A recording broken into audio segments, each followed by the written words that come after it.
ಮತ್ತೊಂದು ಪ್ರಚಲಿತ ಘಟನೆಗೆ ವಿಡಿಯೋಗೆ ಸ್ವಾಗತ.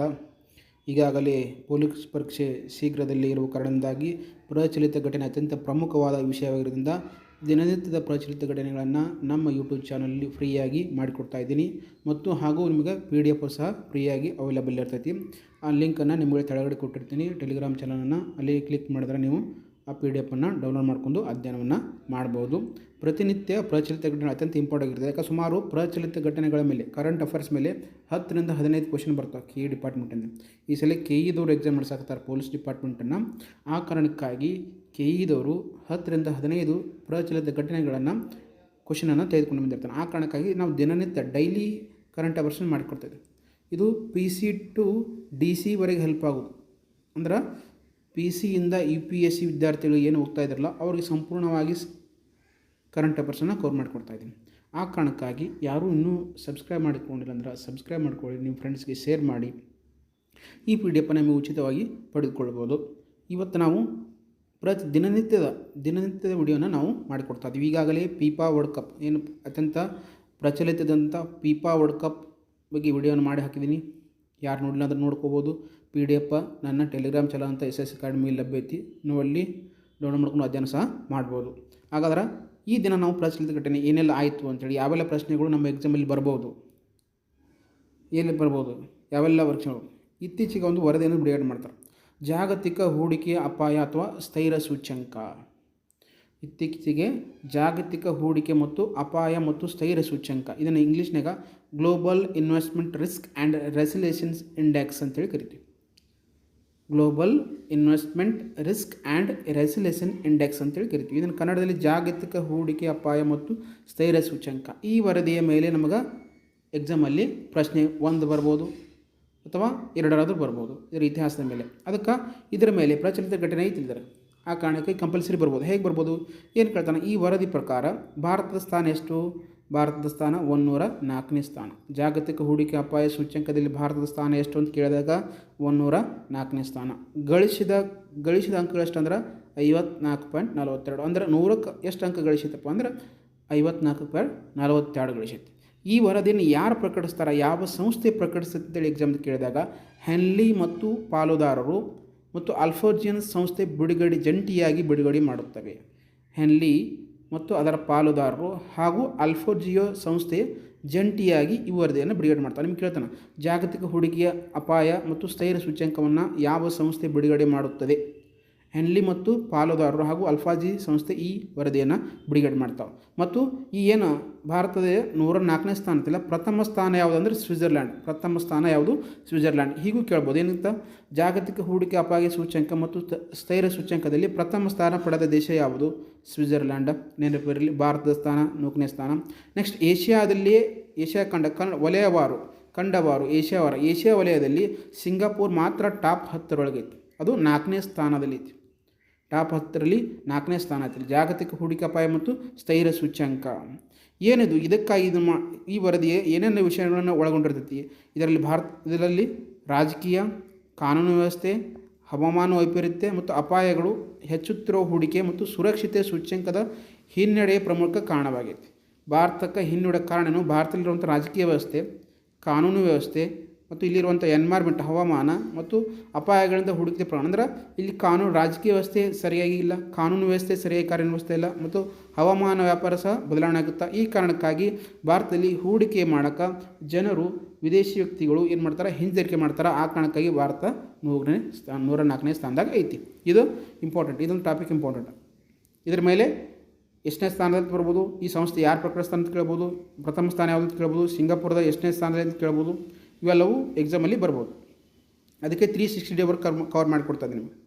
360 ಡಿಗ್ರಿಯಲ್ಲಿ ನಿಮಗೆ ಕರೆಂಟ್ ಅಫೇರ್ಸನ್ನು ಕವರ್ ಮಾಡಿ ಕೊಡ್ತಾ ಇದ್ದೀನಿ. ನೆಕ್ಸ್ಟ್, ಭಾರತದ ನೂತನ ಸೇನಾ ಮುಖ್ಯಸ್ಥ. ಇತ್ತೀಚೆಗೆ ಭಾರತದ ನೂತನ ಸೇನಾ ಮುಖ್ಯಸ್ಥರಾಗಿ ನೇಮಕಾಗಿದ್ದಾರೆ. ಅವ್ರು ಯಾರಂತೇಳಿ ಎಕ್ಸಾಮಲ್ಲಿ ಕೇಳ್ಬೋದು. ನೇಮಕೊಂಡವ್ರ ಹೆಸರೇನಪ್ಪ ಅಂದ್ರೆ ಲೆಫ್ಟಿನೆಂಟ್ ಜನರಲ್ ಧೀರಜ್ ಶೇಟ್ ಅವರು ಭಾರತದ ನೂತನ ಸೇನಾ ಮುಖ್ಯಸ್ಥರಾಗಿ ಇತ್ತೀಚೆಗೆ ಅವರು ನೇಮಕಗೊಂಡಿದ್ದಾರೆ. ಏನಪ್ಪ ಇರೋ ಹುದ್ದೆ ಅಂದರೆ ಭಾರತೀಯ ಭೂಸೇನೆಯ ನೂತನ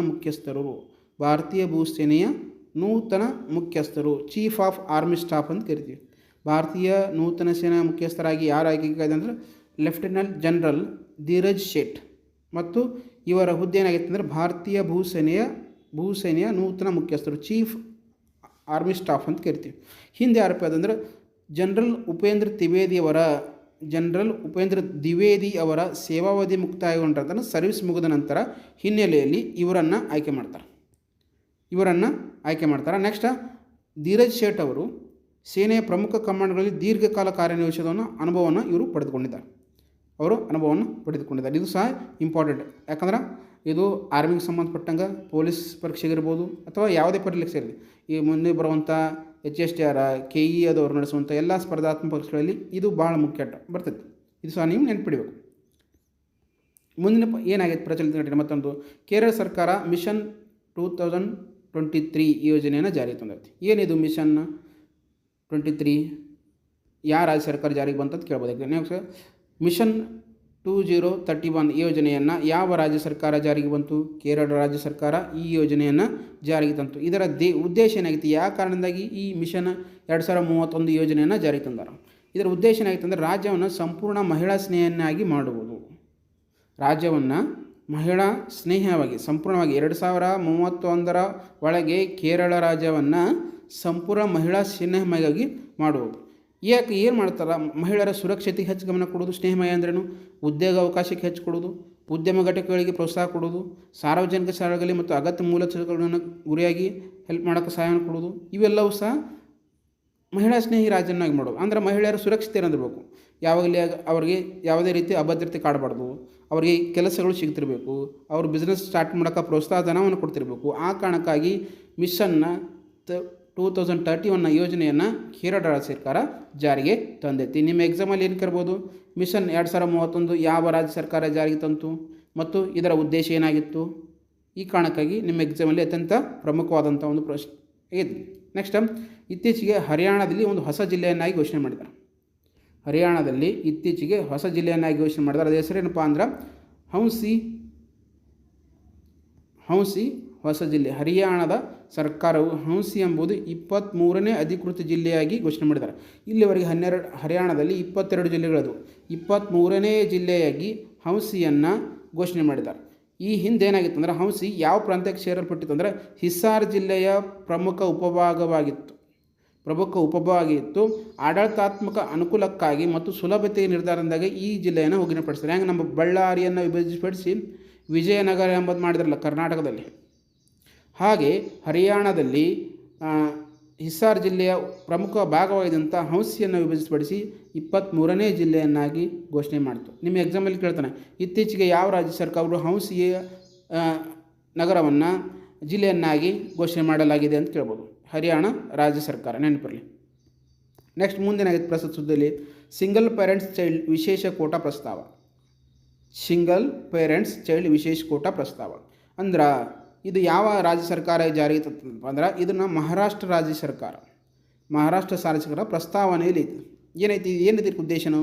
ಕಾಲೇಜು ಪ್ರವೇಶಾತಿ ಪ್ರಾರಂಭಗಳಲ್ಲಿ ಸಿಂಗಲ್ ಪೇರೆಂಟ್ಸ್ ಚೈಲ್ಡ್ ಅಂದ್ರೇನು? ನಾವೇನು ಅಡ್ಮಿಷನ್ ಪಡ್ಕೋತೀವಲ್ಲ, ಈಗ ಫಸ್ಟು ಯಾವುದೇ ಸ್ಕೂಲ್ ಇರಲಿ ಕಾಲೇಜ್ ಇರಲಿ ಅಡ್ಮಿಷನ್ ಪಡ್ಕೋತೀವಿ. ಆ ಅಡ್ಮಿಷನ್ ಪಡೆಯೋ ಹೊತ್ನಾಗ ಫಾರ್ಮನ್ನು ಭರ್ತಿ ಮಾಡ್ತೀವಿ ನಾವು. ಭರ್ತಿ ಮಾಡೋ ಹೊತ್ನಾಗ ಪೇರೆಂಟ್ಸ್ಗಳ ಹೆಸರು, ತಂದೆ ತಾಯಿಗಳ ಹೆಸರು ಇರ್ತಾವೆ. ಹಾಗೆ ಅಲ್ಲಿ ಸಿಂಗಲ್ ಪೇರೆಂಟ್ಸ್ ಅಂತೇಳಿ ಒಂದು ಪ್ರಮುಖ ಪ್ರತ್ಯೇಕ ವರ್ಗ ಸೇರಿಸುವ ಯೋಜನೆಯನ್ನು ಯಾವ ಸರ್ಕಾರ ಪ್ರಸ್ತಾವನೆ ಮಾಡಿತ್ತು ಅಂದ್ರೆ ಮಹಾರಾಷ್ಟ್ರ ಸರ್ಕಾರ ಪ್ರಸ್ತಾವನೆ ಮಾಡಿತ್ತು. ಸಿಂಗಲ್ ಪೇರೆಂಟ್ಸ್ ಚೈಲ್ಡ್ಸ್ ವಿಶೇಷತೆಯನ್ನು ಯಾವ ಸರ್ಕಾರ? ಮಹಾರಾಷ್ಟ್ರ ಸರ್ಕಾರ ಈ ಪ್ರಸ್ತಾವನೆ ಮಾಡುತ್ತೆ. ಅಂದ್ರೆ ಒಬ್ಬರೇ ಪೋಷಕರಿರುವ ಮಕ್ಕಳನ್ನು ಪ್ರತ್ಯೇಕ ವರ್ಗ ಯೋಜನೆ ಸೇರಿಸುವಂಥ ಯೋಜನೆ ಇದು. ಏನದು ಉದ್ದೇಶ? ತಂದೆ ಅಥವಾ ತಾಯಿ ಬರಲಿ ಒಬ್ಬರು ಮಾತ್ರ ವಿದ್ಯಾರ್ಥಿಗಳಿಗೆ ಪ್ರವೇಶ ಪ್ರತ್ಯಯನ್ನು ಸುಲಭಗೊಳಿಸುವುದು ಮತ್ತು ಅವರಿಗೆ ಸಾಮಾಜಿಕ ಭದ್ರತೆಯನ್ನು ನೀಡುವುದು ಇದರ ಮುಖ್ಯ ಉದ್ದೇಶ. ಅಂದ್ರೇನು? ಯಾರು ಸಿಂಗಲ್ ಪೇರೆಂಟ್ಸ್ ಇರ್ತಾರೆ, ತಂದೆಯರಿರ್ಬೋದು ತಾಯಿಯರಿರ್ಬೋದು, ಅವರು ಕಾಲೇಜಿಗೆ ಸೇರ್ಸೋಕೆ ಸಹಾಯ ಆಗಲಿ ಅಂತೇಳಿ ಈ ಪ್ರಸ್ತಾವನೆಯನ್ನು ಮಹಾರಾಷ್ಟ್ರ ಸರ್ಕಾರ ಜಾರಿಯಲ್ಲಿ ಇಟ್ಟೈತಿ. ನೆಕ್ಸ್ಟ್, ಜಾಗತಿಕ ಸೌರ ಮಾರುಕಟ್ಟೆಯಲ್ಲಿ ಭಾರತಕ್ಕೆ 2ನೇ ಸ್ಥಾನ ಬಂದೈತಿ. ಇದು ಸುದ್ದಿಯಲ್ಲಿ ಐತಿ. ಜಾಗತಿಕ ಸೌರ ಮಾರುಕಟ್ಟೆಯಲ್ಲಿ ಭಾರತಕ್ಕೆ 2ನೇ ಸ್ಥಾನ. ಭಾರತವು ಸೌರ ಇಂಧನ ಉತ್ಪಾದನೆ ಮತ್ತು ಮೂಲಸೌಕರ್ಯ ವಿಸ್ತರಣೆಯಲ್ಲಿ ಅಮೆರಿಕವನ್ನು ಹಿಂದಿಕ್ಕಿ ಜಾಗತಿಕವಾಗಿ 2ನೇ ಅತಿ ದೊಡ್ಡ ಸೌರ ಮಾರುಕಟ್ಟೆಯಾಗಿ ಹೊರಹೊಮ್ಮಿದೆ. ಜಾಗತಿಕ ಸೌರ ಮಾರುಕಟ್ಟೆಯಲ್ಲಿ ಪ್ರಥಮ ಸ್ಥಾನ ಯಾವುದಿತ್ತು? USA, United state of America ಅಂತ ಕರಿತೀವಿ ನಾವು. ಅಮೇರಿಕ ದೇಶವನ್ನು ಹಿಂದಿಕ್ಕಿ ಸೌರ ಮಾರುಕಟ್ಟೆಯಲ್ಲಿ ಭಾರತದ ಎಷ್ಟನೇ ಸ್ಥಾನ ಪಡೆದುಕೊಂಡೈತಿ? 2ನೇ ಸ್ಥಾನ. ಮತ್ತು ಪ್ರಥಮ ಸ್ಥಾನ ಯಾವುದಿತ್ತು ಅಂದರೆ ಚೀನಾ ಮೊದಲ ಸ್ಥಾನದಲ್ಲಿದೆ. ಅಂದ್ರೆ ಅಮೇರಿಕ 3ನೇ ಸ್ಥಾನದಲ್ಲಿತ್ತು, ಅಮೇರಿಕ 2ನೇ ಸ್ಥಾನದಲ್ಲಿತ್ತು. ಅಮೇರಿಕವನ್ನು ಹಿಂಗೆ ಮಾಡಿ ಭಾರತವು 2ನೇ ಸ್ಥಾನಕ್ಕೆ, ಪ್ರಥಮ ಸ್ಥಾನ ಯಾವುದಂದ್ರೆ ಚೀನಾ. ನಿಮ್ಗೆ ಸೌರ ಮಾರುಕಟ್ಟೆಯಲ್ಲಿ ಪ್ರಥಮ ದೇಶ ಯಾವುದಂದ್ರೆ ಚೀನಾ ದೇಶ, 2ನೇ ಯಾವುದಂದ್ರೆ ಭಾರತ, 3ನೇದು ಯಾವುದಂದ್ರೆ ಅಮೇರಿಕ. ಹೀಗೆ ಚೀನಾ ದೇಶ, ಭಾರತ, ಅಮೇರಿಕ ಜಾಗತಿಕ ಸೌರ ಮಾರುಕಟ್ಟೆಯಲ್ಲಿ ಅವುಗಳ ಉತ್ಪಾದನೆ ಮತ್ತು ವಿಸ್ತರಣೆಯಲ್ಲಿ ಪ್ರಥಮ ಸ್ಥಾನ ಚೀನಾದ ಇದ್ದರೆ 2ನೇ ಸ್ಥಾನ ಭಾರತ, 3ನೇ ಸ್ಥಾನ ಅಮೇರಿಕ. ನೆನಪಿರಲಿ. ನೆಕ್ಸ್ಟ್ ಮತ್ಯಾವುದು ಸುದ್ದಿ ಘಟನೆ ಪ್ರಚಲಿತ ಐತಪ್ಪ ಅಂದ್ರೆ ಮಿಷನ್ ಸಾಗರ್ 3 ಮತ್ತು INS ಕಿಲ್ತಾನ್. ಇದು ಇತ್ತೀಚೆಗೆ ಸುದ್ದಿಯಲ್ಲಿ ಐತಿ. ಯಾಕೆ ಇದು ಸುದ್ದಿಯಲ್ಲಿ ಐತಪ್ಪ ಅಂದ್ರೆ ಮಿಷನ್ ಸಾಗರ್ 3 ಇದರ ಭಾಗವಾಗಿ ಭಾರತೀಯ ನೌಕಾಸೇನೆ INS ಕಿಲ್ತಾನ್ ಯುದ್ಧ ನೌಕೆಯು ನೆರೆಯ ರಾಷ್ಟ್ರಗಳಿಗೆ ತುರ್ತು ಹಾನಿ ನಿಯಂತ್ರಣ ಮತ್ತು ಪರಿಹಾರ ಸಾಮಗ್ರಿಗಳನ್ನು ತಲುಪಿಸಿದೆ. ಮಿಷನ್ ಸಾಗರ್ ಅಂತ ಯೋಜನೆ ಹಾಕ್ಕೊಂಡು ಇದರ ಭಾರವಾಗಿ INS ಕಿಲ್ತಾನ್ ಏನು ಯುದ್ಧ ನೌಕೆ ಐತಲ್ಲ, ಇದಕ್ಕೆ ಹೆಸರೇನು ಮಿಷನ್ ಸಾಗರ್ 3 ಅಂತ ಹೆಸರಿಟ್ಟಿದ್ದಾರೆ. ಅದರ ಬಳಕೆ ಮಾಡಿದಂಥ ನೌಕಾಸೇನೆ ಏನಪ್ಪ ಅಂದ್ರೆ INS ಕಿಲ್ತಾನ್ ನೌಕಾಸೇನೆ. ಇದು ನೆರೆಯ ರಾಷ್ಟ್ರಗಳಿಗೆ ಅಂದ್ರೆ ಸುತ್ತಮುತ್ತ ಇರುವ ನೆರೆಯ ರಾಷ್ಟ್ರಗಳಿಗೆ ಹಿಂದೂ ಮಹಾಸಾಗರ ಪ್ರದೇಶದಲ್ಲಿ ರಾಷ್ಟ್ರಗಳಿಗೆ ಕಾರ್ಯತಂತ್ರದೊಂದಿಗೆ ಇದು ಬಲಪಡಿಸುತ್ತೆ. ಏನಂದ್ರೆ ನಮ್ಮ ಸುತ್ತಮುತ್ತ ಇರುವಂಥ ರಾಷ್ಟ್ರಗಳು, ಏನು ನೆರೆಯ ರಾಷ್ಟ್ರಗಳು, ಶ್ರೀಲಂಕಾ ಇರ್ಬೋದು, ಏನು ನೆರೆಯ ರಾಷ್ಟ್ರಗಳ ತುರ್ತು ಪರಿಹಾರ ಕೊಡೋಕೆ ಇದು ಮಿಷನ್ ಸಾಗರ್ ಯೋಜನೆಯನ್ನು ಜಾರಿಗೆ ತಂದೈತಿ. ಇದು INS ಕಿಲ್ತಾನ್ ಎಂಬ ನೌಕಾ ಯುದ್ಧ ನೌಕೆಯನ್ನು ಬಳಸಿಕೊಂಡು. ಇನ್ನು ಅಕ್ಕಪಡೆ ಯೋಜನೆ ಏನಿದು ಅಕ್ಕಪಡೆ ಯೋಜನೆ? ಯಾವ ರಾಜ್ಯ ಸರ್ಕಾರ ಇದನ್ನು ಜಾರಿಗೆ ತಂದೈತಿ, ಯಾಕೆ ಅಂತೇಳಿ ನೋಡಿದಾಗ ಅಕ್ಕಪಡೆ ಯೋಜನೆಯನ್ನು ಕರ್ನಾಟಕ ಸರ್ಕಾರ ಜಾರಿಗೆ ತಂದೈತಿ. ಇದರ ಮುಖ್ಯ ಉದ್ದೇಶ ಏನಂತಂದ್ರೆ ಗ್ರಾಮೀಣ ಮಟ್ಟದ ಮಹಿಳೆಯರಲ್ಲಿ ಸುರಕ್ಷತೆ ಮತ್ತು ಉದ್ಯೋಗಾವಕಾಶವನ್ನು ಹೆಚ್ಚಿಸುವುದು. ಅಕ್ಕಪಡೆ ಗ್ರಾಮೀಣ ಮಟ್ಟದಲ್ಲಿರುವಂಥ ಮಹಿಳೆಯರಿಗೆ ಸುರಕ್ಷತೆ, ಸೆಕ್ಯೂರಿಟಿ ಮತ್ತು ಅವರ ಉದ್ಯೋಗಾವಕಾಶ, ಜಾಬ್ ಅವನ್ನ ಹೆಚ್ಚಿಸುವುದು ಇದರ ಮುಖ್ಯ ಉದ್ದೇಶ. ಪರಿಣಾಮ ಏನು ಬೀರ್ಬೋದು? ಗ್ರಾಮೀಣ ಭಾಗದ ಮಹಿಳೆಯರಲ್ಲಿ ಸ್ವಾವಲಂಬನೆಯನ್ನು ಮೂಡಿಸುವುದು ಮತ್ತು ಸ್ಥಳೀಯ ಅಭಿವೃದ್ಧಿಯಲ್ಲಿ ಮಹಿಳೆಯರ ಭಾಗವಹಿಸಿಕೆ ಉತ್ತೇಜಿಸುವುದು. ಅಕ್ಕಪಡೆ ಯೋಜನೆ ಇದನ್ನು ಕರ್ನಾಟಕ ರಾಜ್ಯ ಸರ್ಕಾರ ಜಾರಿಗೆ ತಂದೈತಿ. ಗ್ರಾಮೀಣ ಮಟ್ಟದಲ್ಲಿ ಮಹಿಳೆಯರಿಗೆ ಸುರಕ್ಷತೆ ಮತ್ತು ಉದ್ಯೋಗಾವಕಾಶವನ್ನು ಹೆಚ್ಚಿಸಿಕೊಡುವ ಇದರ ಉದ್ದೇಶವಾಗೈತಿ. ನೆಕ್ಸ್ಟ್ ಮತ್ಯಾವುದು ಸುದ್ದಿ ಐತಿ ಇತ್ತೀಚೆಗೆ? ಪ್ರಾಜೆಕ್ಟ್ ಗರುಡ ಇದು ಯಾವ ಕ್ಷೇತ್ರಕ್ಕೆ ಅಂತಂದ್ರೆ ರಕ್ಷಣಾ ಮತ್ತು ಬಾಹ್ಯಾಕಾಶ ತಂತ್ರಜ್ಞಾನಕ್ಕೆ ಸಂಬಂಧಪಟ್ಟಂಥ ಒಂದು ಕ್ಷೇತ್ರ ಆಗೈತಿ. ಇದು ಸುಧಾರಿತ ಡ್ರೋನ್ಗಳ ತಂತ್ರಜ್ಞಾನ ಮತ್ತು ಕೃತಕ ಬುದ್ಧಿಮತ್ತೆ AI ಆಧಾರಿತ ಕಣ್ಗಾವಲು ಮತ್ತು ವೈಜ್ಞಾನಿಕ ರಕ್ಷಣಾ ವ್ಯವಸ್ಥೆಯನ್ನು ದೇಶೀಯವಾಗಿ ಅಭಿವೃದ್ಧಿಪಡಿಸುವ ಯೋಜನೆಯ ಪ್ರಮುಖ ಗುರಿ ಐತಿ ಪ್ರಾಜೆಕ್ಟ್ ಗರುಡ. ನೆಕ್ಸ್ಟ್ ಗುಜರಾತ್ ಕೈಗಾರಿಕಾ ನೀತಿ 2026. ಗುಜರಾತ್ ಕೈಗಾರಿಕಾ ನೀತಿ 2026 ಜಾಗತಿಕ ಹೂಡಿಕೆದಾರರನ್ನು ಆಕರ್ಷಿಸಲು ಗುಜರಾತ್ ಸರ್ಕಾರವು ತನ್ನ ನೂತನ ಕೈಗಾರಿಕಾ ನೀತಿಯನ್ನು ಅನಾವರಣಗೊಳಿಸಿದೆ. ಇತ್ತೀಚೆಗೆ ಯಾವ ರಾಜ್ಯ ಸರ್ಕಾರ, ಎಕ್ಸಾಂಪಲ್ ಏನು ಕೇಳ್ತಾನೆ ಗೊತ್ತಾ? ಇತ್ತೀಚೆಗೆ ಯಾವ ರಾಜ್ಯ ಸರ್ಕಾರ ಜಾಗತಿಕ ಹೂಡಿಕೆದಾರರನ್ನು ಆಕರ್ಷಿಸಲು ಹೊಸ ನೂತನ ಕೈಗಾರಿಕಾ ನಿಯಮವನ್ನು ಜಾರಿಗೊಳಿಸಲಾಗಿದೆ ಅಂತ ಕೇಳಿದಾಗ ಗುಜರಾತ್ ರಾಜ್ಯ ಸರ್ಕಾರ ಈ ಯೋಜನೆಯನ್ನು, ಈ ನೀತಿಯನ್ನು ಜಾರಿಗೆ ಮಾಡಿದ ಸರ್ಕಾರ ಆಗೈತಿ. ಯಾಕಂದ್ರೆ ಇದು ಇತ್ತೀಚೆಗೆ ಸುದ್ದಿಯಲ್ಲಿ ಐತಿ. ಇದರ ಯಾವ ವಲಯಕ್ಕೆ ಇದು ಆದ್ಯತೆ ಕೊಟ್ಟಿತ್ತಪ್ಪ ಅಂದ್ರೆ ಹಸಿರು ಇಂಧನ ಚಾಲಿತ ಉದ್ಯಮಿಗಳು, ಸೆಮಿಕಂಡಕ್ಟರ್ ತಯಾರಿಕೆ, ಸುಸ್ಥಿರ ಕೈಗಾರಿಕೆ ಪಾರ್ಕ್ ಸ್ಥಾಪನೆಗೆ ಮತ್ತು ವಿಶೇಷ ರಿಯಾಯಿತಿ ಮತ್ತು ಪ್ರೋತ್ಸಾಹಧನವನ್ನು ಈ ಯೋಜನೆಯಲ್ಲಿ ನೀಡ್ತಾ ಇದ್ದಾರೆ. ಇದು ಜಾಗತಿಕ ಹೂಡಿಕೆದಾರರನ್ನು ಆಕರ್ಷಿಸಲು ಗುಜರಾತ್ ರಾಜ್ಯ ಸರ್ಕಾರವು ನೂತನ ಕೈಗಾರಿಕಾ ನೀತಿಯನ್ನು ಅನಾವರಣಗೊಳಿಸೈತಿ. ಯಾವೆಲ್ಲ ಕ್ಷೇತ್ರಕ್ಕೆ ಆದ್ಯತೆ ಕೊಡ್ತಾರೆ ಇವರು? ಹಸಿರು ಇಂಧನದ ಚಾಲಿತ ಉದ್ಯಮಿಗಳಿರ್ಬೋದು, ಸೆಮಿಕಂಡಕ್ಟರ್ ತಯಾರಿಕೆ ಇರ್ಬೋದು, ಸುಸ್ಥಿರ ಕೈಗಾರಿಕೆ ಮತ್ತು ಪಾರ್ಕ್ಗಳ ಸ್ಥಾಪನೆಗೆ ವಿಶೇಷ ರಿಯಾಯಿತಿಯನ್ನು ಕೊಡ್ತಾರೆ. ಇವು ಈ ದಿನದ ಪ್ರಮುಖ 10 ಟಾಪ್ 10 ಪ್ರಚಲಿತಿರುವಂಥ ಸುದ್ದಿಗಳು. ಒಂದನೇದು ಜಾಗತಿಕ ನೀವು ಅಪಾಯದ ಸೂಚ್ಯಾಂಕ ನೋಡ್ಕೊಂಡ್ರಿ, ಪ್ರಾಜೆಕ್ಟ್ ಗರುಡ ನೋಡ್ಕೊಂಡ್ರಿ, ಹೀಗೆ ಗುಜರಾತ್ ಕೈಗಾರಿಕಾ ನೀತಿ ನೋಡ್ಕೊಂಡ್ರಿ, ಅಕ್ಕಪಡೆ ನೋಡ್ಕೊಂಡ್ರಿ. ಇವೆಲ್ಲವೂ ಸಹ ಅತ್ಯಂತ ಇಂಪಾರ್ಟೆಂಟ್. ಯಾಕಂದರೆ ಎಕ್ಸಾಮ್ ಕೇವಲ ಕಡಿಮೆ ಅವಧಿ ಇರುವುದರಿಂದಾಗಿ ನಿಮ್ಗೆ ರಿವಿಷನ್ ಆಗುತ್ತೆ. ಆ ಕಾರಣಕ್ಕಾಗಿ ಇದೇ ರೀತಿಯ ಕರೆಂಟ್ ಅಫೇರ್ಸ್ಗೆ ಸಂಬಂಧಪಟ್ಟಂಗೆ ಸುಮಾರು 6 ತಿಂಗಳ PDF ನನ್ನಲ್ಲಿ ಅವೈಲೇಬಲ್ ಐತೆ. ಇದಕ್ಕೆ ಜಸ್ಟ್ 99 ರೂಪೀಸ್ ನೀವು ಪೇ ಮಾಡಿದ್ರೆ ಈ PDF ನಿಮ್ಗೆ ಬಂದು ತಲುಪ್ತೈತೆ. ಹಾಗೆ ಎಲ್ಲ ರೀತಿಯ ನೋಟ್ಸ್ಗಳು ನಮ್ಮಲ್ಲಿ ಅದಾವೆ. GK ಸಂಬಂಧಪಟ್ಟಂಗೆ ನೋಟ್ಸ್ ಇದೆ, ಸೈನ್ಸ್ ಸಂಬಂಧಪಟ್ಟಂಗೆ ನೋಟ್ಸ್ ಇದೆ, ಎಲ್ಲ ಸಂಬಂಧಪಟ್ಟಂಗೆ ನೋಟ್ಸ್ಗಳು ನನ್ನಲ್ಲಿ ಅದಾವೆ. ನೀವು ಆ ಕಾಂಟ್ಯಾಕ್ಟ್ ನಂಬರ ನಿಮ್ಗೆ ಕೊಟ್ಟಿರ್ತಂತ ಆ ನಂಬರ್ಗೆ ಇಲ್ಲಿ ನನ್ನ PDF ಸಿಗ್ಬೋದು. ನನ್ನ ನಂಬರ್ ಬರೋದು ಇಲ್ಲಿ ಕಾಣುತ್ತೆ ನೋಡಿ. ಫಸ್ಟಿಗೆ ಏನಿರುತ್ತೆ ನನ್ನ ನಂಬರ್ ಇಲ್ಲಿದೆ ನೋಡು, ಶಿವರಾಜ್ ದೊಳಮನಿ. ಈ 526 ನಂಬರ್ಗೆ ನೀವೇನಾದರೂ ನನ್ನ ಕಾಂಟ್ಯಾಕ್ಟ್ ಮಾಡಿದ್ರೆ ಈ PDF ನಿಮ್ಗೆ ಉಚಿತವಾಗಿ ಕರೆಂಟ್ ಅಫೇರ್ಸ್ನ ಡೈಲಿ ಉಚಿತವಾಗಿ ಕೊಡ್ತೀನಿ. ಅದರ ಇಯರ್ಲಿ ಮಂತ್ಲಿ ತೊಗೊಂಡ್ರೆ ಅದಕ್ಕೆ ಚಾರ್ಜಸ್ ಅಪ್ಲೈ ಆಗುತ್ತಾ, ಅದಕ್ಕೆ ನೀವು ಪೇ ಮಾಡಬೇಕಾಗ್ತದೆ. ಅದನ್ನು ನೀವು ಇದ್ರ ಮುಖಾಂತರ ಪಡ್ಕೋಬೋದು. ಹಾಗೆ ನೆಕ್ಸ್ಟ್ ಮುಂದಿನ ಪ್ರಚಲಿತ ಘಟನೆ ವಿಡಿಯೋದೊಂದಿಗೆ ಸಿಗೋಣಂತ. ಯಾರೂ ನಿಮ್ಮ ಸ್ನೇಹಿತರಿಗೆ ಈ ವಿಡಿಯೋ ನೋಡಿಲ್ಲ ಅಂದರೆ ಆದಷ್ಟು ಬೇಗನೆ ಶೇರ್ ಮಾಡಿ, ಸಬ್ಸ್ಕ್ರೈಬ್ ಮಾಡ್ಕೊಳ್ಳಿ. ಉಚಿತವಾದಂತಹ ತರಗತಿಗಳನ್ನು ನಾವು ಮುಂದಿನ ದಿನಗಳಲ್ಲಿ ನೀಡ್ತಾ ಇರ್ತೀವಿ.